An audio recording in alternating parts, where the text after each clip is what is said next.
have liftoff.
Seven, 6, 5, 4, 3, 2, 1. Engine fired up.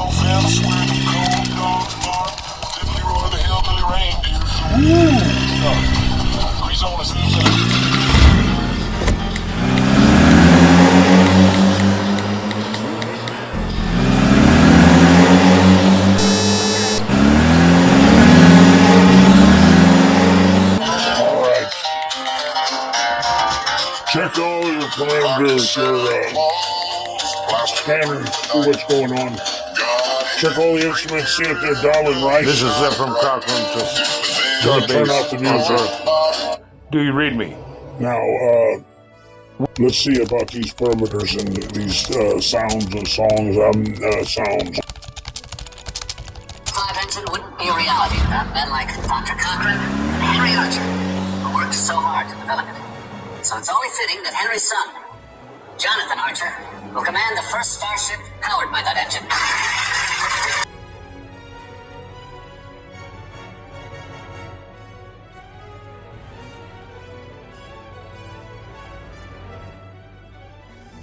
This is Zephyrus Cochran. Earth base, do you hear me? Earth base, base Earth, do you hear me?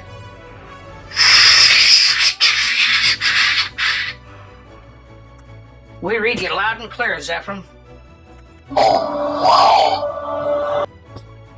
There's another ship. A UFO. Earth base. Breaker, you hear me? We're not alone out here.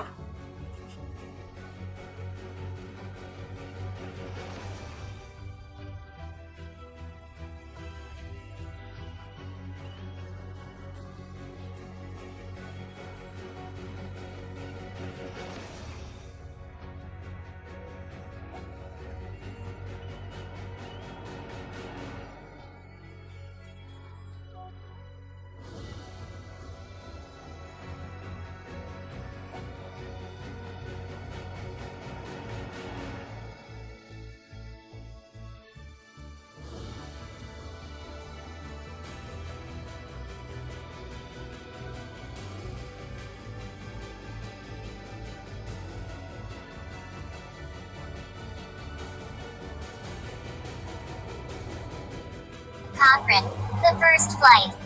Episode 1. Before the stars had a name. Before history learned how to remember itself, Earth was already forgetting what it used to be. Not quickly, not all at once, but in pieces. Cities became ruins. Ruins became stories. Stories became arguments. And then even the arguments stopped making sense. That was the world Zephyrus Cochran was born into. Not the hero version, not the textbook version, but the real one. A broken world that no longer believed in tomorrow unless tomorrow showed up with supplies. Cochran didn't believe in tomorrow either. He believed in machines. Machines didn't lie. Machines didn't promise things they couldn't deliver. Machines either worked, or they didn't.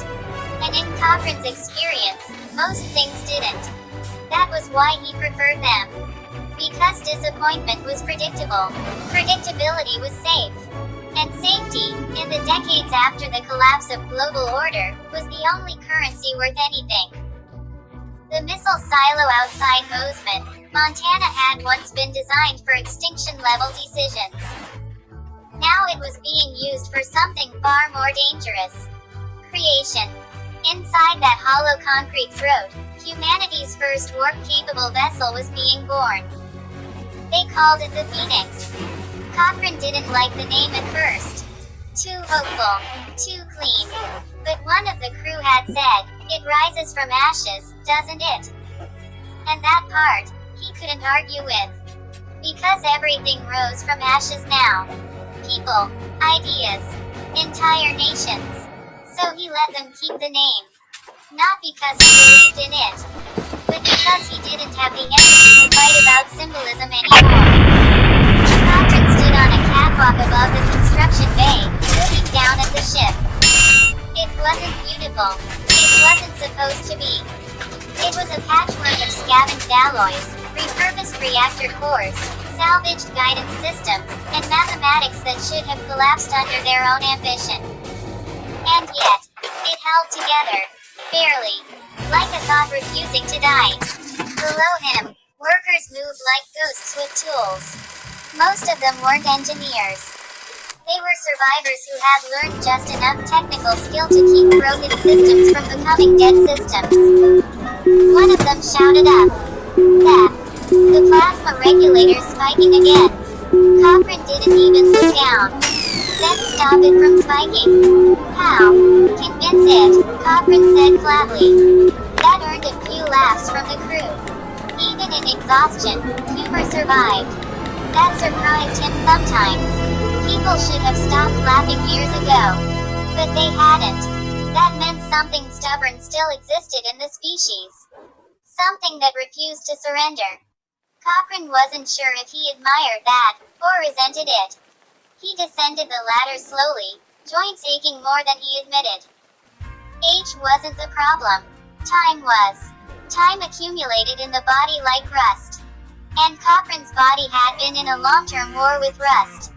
He reached the lower deck and walked between exposed structural ribs of the Phoenix hull. A young mechanic, Alice again, fell into step beside him. "You're quiet today," Alice said. "I'm always quiet," Cochran replied. "No, today you're different quiet." Cochran stopped walking. "That's not a measurement." Alice shrugged. "Feels like one." Cochran looked at the half-built warp nacelle assembly. It hummed faintly even while idle, like it was dreaming of power it didn't yet have permission to use. "You ever fix something," Cochran said, "and realize halfway through that you don't actually know what it is anymore?" Alice frowned. "That sounds bad." "It is bad. Then why keep building it?" Cochran stared at the structure for a long time. Because the honest answer was dangerous. Because the honest answer wasn't about survival anymore. It was about curiosity. And curiosity was the one thing in the post-collapse world that hadn't died yet. "I don't know," Cochran finally said. And for him, that was the closest thing to truth he ever allowed. That night, the silo was quieter than usual. Even the machines seemed hesitant. Cochran sat alone in a small maintenance room, a bottle in his hand, staring at engineering schematics projected across a cracked display screen. Warp field geometry, space-time curvature models, energy containment ratios that balanced on the edge of theoretical collapse. All of it worked on paper. Paper didn't care if reality disagreed. He took a drink. Outside, the wind hit the silo doors with a dull, distant groan. Like the planet itself was tired. "You're going to kill me," Cochran muttered to the equations. They didn't answer. They never did. That was the problem with math. It didn't argue back. It just waited for you to be wrong. Then came the shift. Not physically. Not visibly. But in the way air feels before a storm realizes it's a storm. Footsteps echoed down the corridor outside his room. Measured. Unhurried. Wrong. Cochran didn't move at first. He just listened. 3 sets of footsteps. 2 coordinated for scavengers. 2 calm for raiders. 2 confident for anyone who belonged in this time. The door opened without a knock. That was the first confirmation something was off. People didn't open doors like that anymore unless they expected compliance. 3 figures stood in the doorway. Clean uniforms. Unscarred equipment. Faces that hadn't been shaped by hunger. The tallest stepped forward. "Dr. Cochran," he said. Cochran didn't stand. "I'm not in the mood for salesmen." The man hesitated. "I assure you, this is not a sales visit." That's what salesmen always say. A second figure stepped forward. Calm, composed, observant. "We're from the future," she said. Cochran laughed once. Short. Dry. "No," he said. "You're not." The first man continued anyway. "United Earth Space Probe Agency. That doesn't exist." "It will." Cochran leaned back in his chair. "You know what else will exist?" A long list of people who said things like that right before I told them to leave. The woman stepped closer. "We know what you were building." That got his attention. Not because it was surprising, but because it was precise. Too precise. Cochran narrowed his eyes. "If you know, then you also know I don't like interruptions." "We're not here to interrupt," the man said. "Then what are you here to do?" There was a pause. A careful one. Like the answer mattered more than the question. "To ensure," the woman said softly, "that you complete it." Cochran studied them. Long enough for the silence to become uncomfortable. Then he said, "Either I'm insane, or you are." The man replied, "Neither." That was worse. Because it meant reality had added a third option. And Cochran had never been good with unexpected options. They told him everything. Not all at once. Carefully. Like someone trying not to frighten an animal that might bolt if it understood its own importance. They spoke of Vulcans. Of first contact. Of a fractured but surviving Earth becoming something unified. They spoke of Starfleet. Of interstellar exploration. Of a future where humanity was no longer confined to a single damaged world. Cochran listened in silence. At first skeptical. Then irritated. Then something closer to stillness. Because part of him wanted to reject it immediately. But another part, a quieter part, was already connecting the dots. Too many details matched. Too many technical specifics aligned with what should have been impossible for anyone to know. And worse than that, they spoke his name like it already mattered. Not as a man, but as a turning point. That was the part he didn't like. Not being wrong. Being defined. "I didn't ask for any of this," Cochran said finally. The woman nodded. "We know. That's not comforting. It's not meant to be." Cochran stood up and walked past them, toward the small window cut into the silo wall. Outside, the world looked unchanged. Cold. Broken. Endless. "You're telling me," he said quietly, "that if I finish that ship, I become a symbol." "Yes. And if I don't? The silence that followed answered the question more honestly than words could. He turned back. So either I build it, or I doom your future. That is not how we would phrase it, the man said. How would you phrase it? The woman met his gaze. You are the beginning. Cochran let out a slow breath. That's a lot of responsibility for one drunk engineer in a hole in Montana. You are more than that, she said. That's where you're wrong, Cochran replied. And for the first time, he sounded afraid. After they left, the silo felt different. Not physically, but perceptually. Like a door had been opened somewhere that shouldn't have been. Cochran poured another drink, but didn't drink it immediately. He just held it. Because now the silence had weight. And weight meant consequence. You don't get to be normal again after this, he said to himself. Then, after a pause. That's inconvenient. Days passed. Work intensified. The phoenix took shape faster than it should have. As if knowledge itself had accelerated. As if the idea of completion had changed the behavior of the builders. Cochran became less of a leader and more of a gravitational field. People moved around him. Instructions came faster. Corrections sharper. Arguments shorter. Alice noticed it first. You're not stopping us anymore, Alice said one afternoon. I never stopped you, Cochran replied. Yes, you did. You used to question everything. Cochran tightened a bolt. I still do. No, Alice said. Now you just accept it. That stayed in the air longer than expected. Because it was partly true. And Cochran hated anything that was partly true. The final integration phase began on a morning that looked no different than any other morning had for decades. Gray sky. Cold wind. Distant machinery noise. But inside the silo, everything was converging. The phoenix stood complete. Waiting. Like it had always been waiting. Cochran walked beneath it alone. No crew. No visitors. Just him and the machine that had consumed years of his life without ever asking permission. You better work, he said softly. No answer. Of course.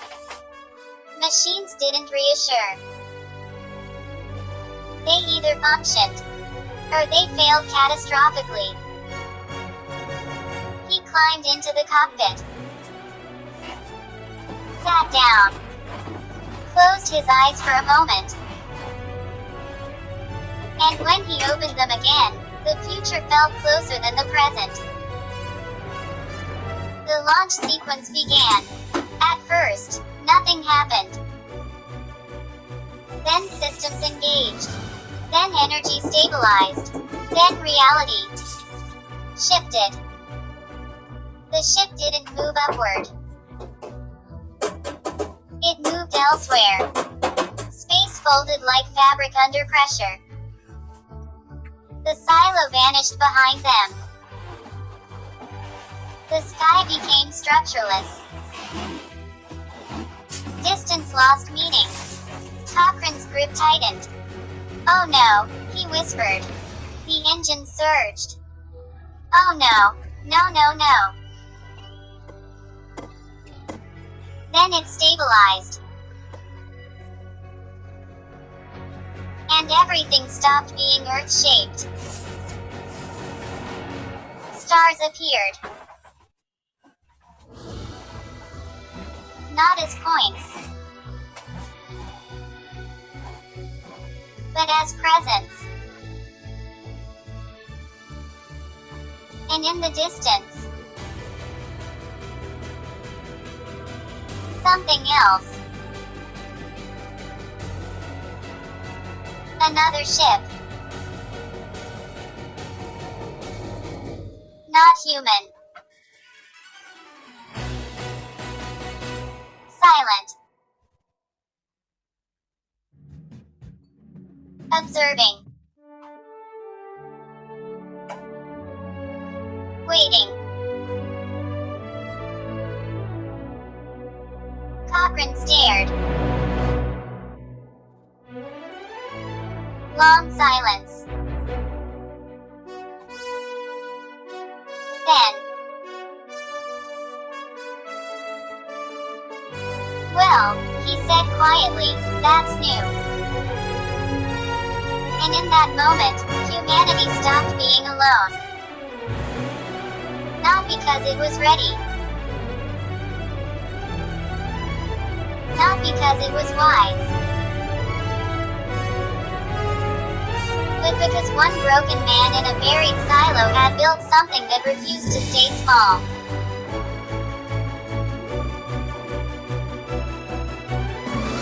And the universe had finally answered. End of episode 1.